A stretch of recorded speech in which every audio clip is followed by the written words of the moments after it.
जाने मन तू कहाँ है? मैं घर में हूँ राजा। तो जरा बाहर आ जा। क्या हुआ राजा? चल गेहूं काटे। भगो हम ना जाई। काहे रे काहे ना जाइबी?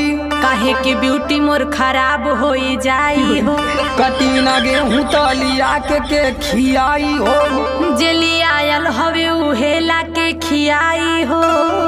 हाथ में कपलिया के देव घवाई हो। तोहे हम गेहूं काटे वाली लगत हई का? तक कतही कमहारानी जी तू हई का? लेके दहेज आइल बानी नई हरे से। हाथ लतियाई के भगाई देहब घरे से। देखा कुछ हो कला हमसे न होई कटिया हो। तका दिन भर बैठ के तोड़बू घर में खटिया हो।